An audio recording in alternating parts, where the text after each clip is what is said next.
a question that I've asked kind of everybody, and they all have had kind of different perspectives on it. So I'd like to know why it would be important for a Native American tribe or a Native American in general to be the ones to put forth the evidence to truly prove that these things are real. Because, you know, they've told us that they have evidence that is kind of like the trump card to everything. It's there. I've seen. Yeah.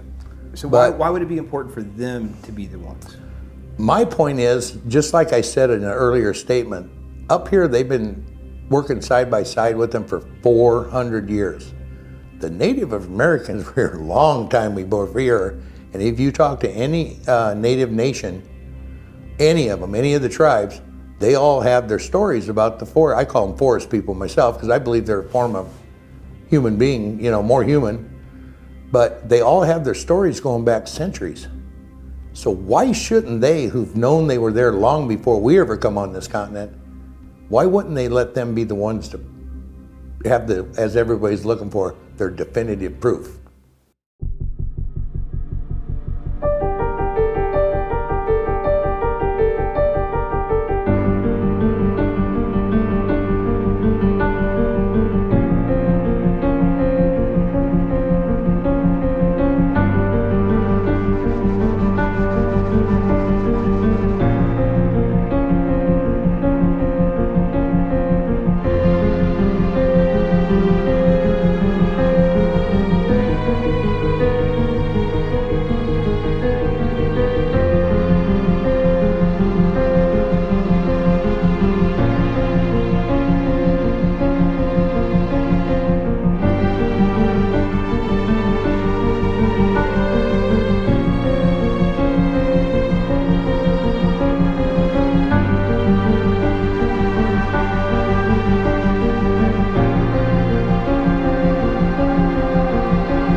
A few years ago, this area got its name, and actually, I'll give him a little credit for the naming.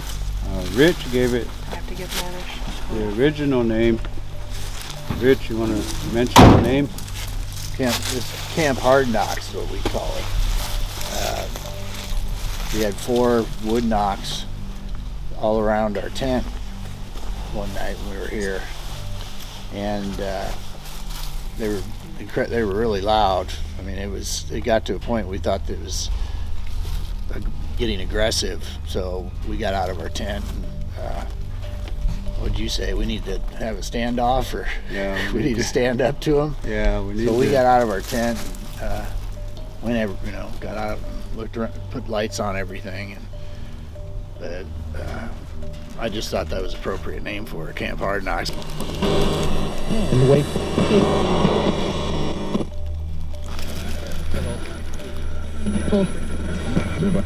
He's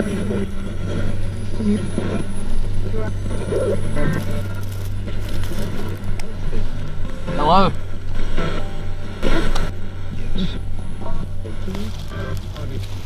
Can we speak with you? Tomorrow afternoon? Can we speak with you now? started. We did just start. I think they're probably more of a human nature than they are of an animal nature. You hear them in there chattering back and forth to each other. They have signals, the tree knocks, they have a hierarchy. You got the one that's in charge and the other ones do whatever he wants them to do. I can tell you a quick story about that. Richard talks about the time down in the canyon when they were messing with them with the tents, and then they heard the knocks and all the juveniles went away. The big one that they call in their native language the old man was 30 feet behind this cabin when I come back to my cabin that night, and there was 2 nights in a row. Well, where their camp, the way the crow flies, is probably a quarter, maybe a third of a mile from here. He left here about 3:30 in the morning, and at 4:15, they heard the tree knocks and the juveniles took off. So he's like, okay guys, quit screwing with them. It's time to go home. The sun's gonna be coming up.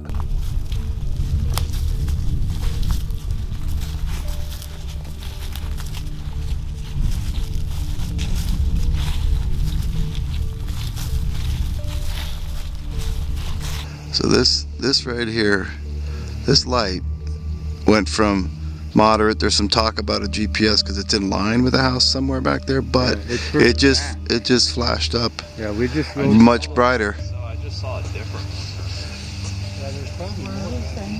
Like I could barely see that, and then now it's You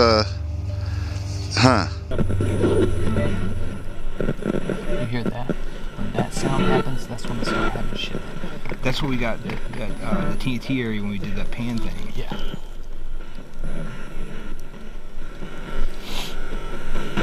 Are you okay with us being here? Yes. Pan. You heard that, right? Yeah, I did. Many.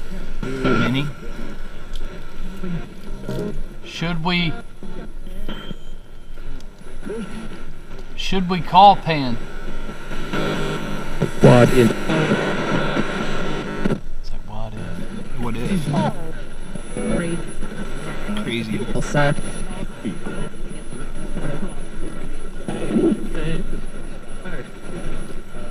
Do you know who Pan is? A legend?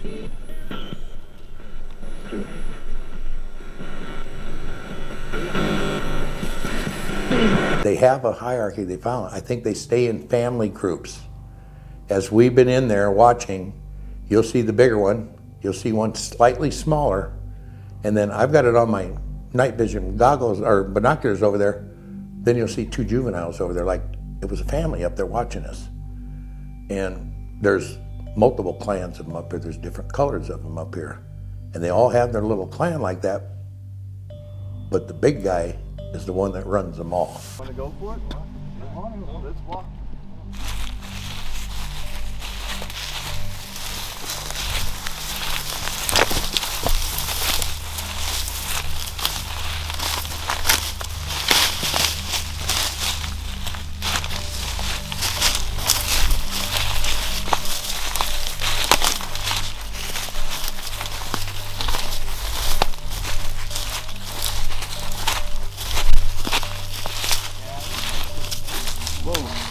Do not look how bright it is.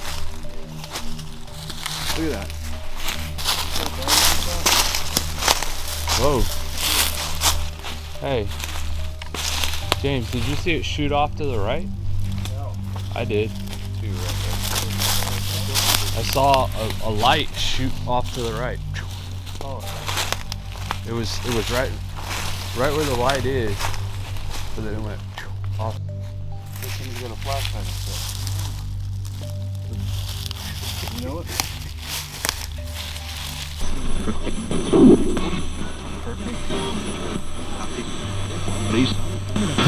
Are we safe here?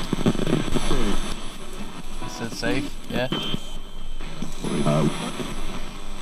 Don't worry about it. When I was Can you play your bowl at the same time we're doing this?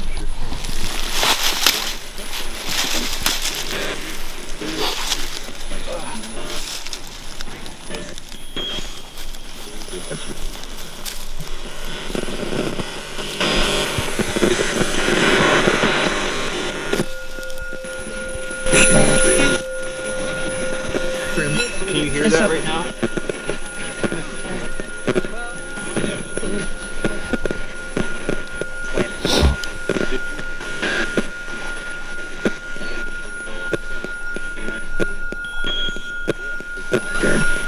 It's like that's causing this to like make noise.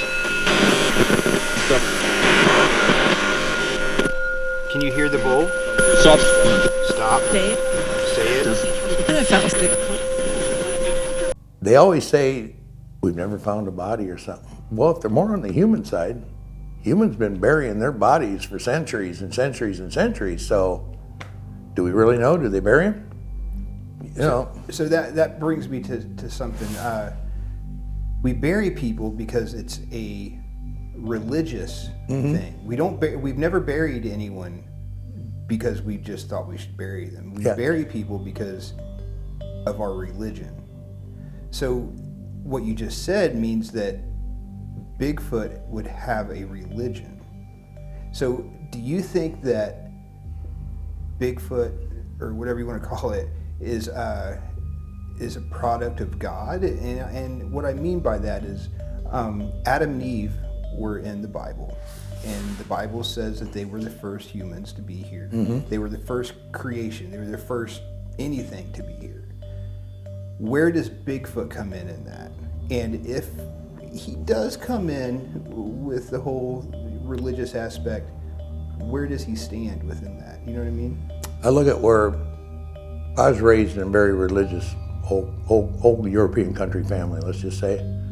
And I believe that, okay, we're all God's creation. So he's got to be God's creation. I'm not one that believes in the alien aspect of him, not at all. Not when you've had them here in families for hundreds of years. They could have their own religion. I could believe that. Some type of religion or something they follow as a group. When you think about it, they've been watching the Native Americans and people here for hundreds and hundreds of years. Do they see them praying? Did they pick up on that? Because they bury, they have their burial mounds and stuff here. I believe they have a type of religion. Like I said, we hear it. Up here they call it samurai chatter, where we've heard them mumbling back and forth to each other in the trees. So if they have a type of language, why couldn't they have a type of religion for themselves? And I've talked to other people that believe in the religious aspect like we do, from recent. And I just think the religious way is the way to go with these things. Because all the years I was out in the timber doing this stuff by myself, and I had one sighting, and that was just a fluke. But then I'm up here, and we're praying, and we're talking to them, and just respecting them, and they come around us all the time, constantly. So it's got to be a religious aspect in there somewhere down the line. Try FM.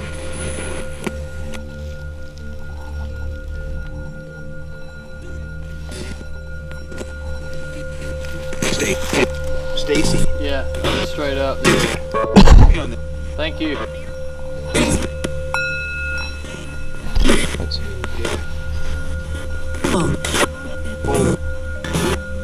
You want me to stop?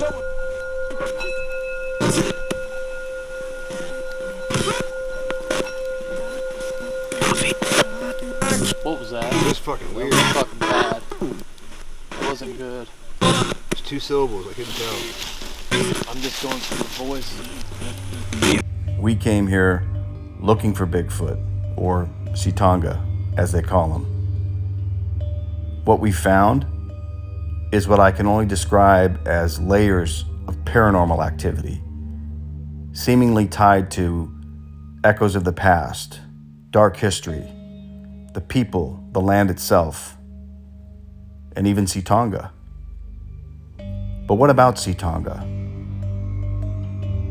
In order to make contact, we learned it takes a spiritual approach, not knocking on trees or yelling in the woods. In order for us to make that spiritual approach, we're going to have to come back.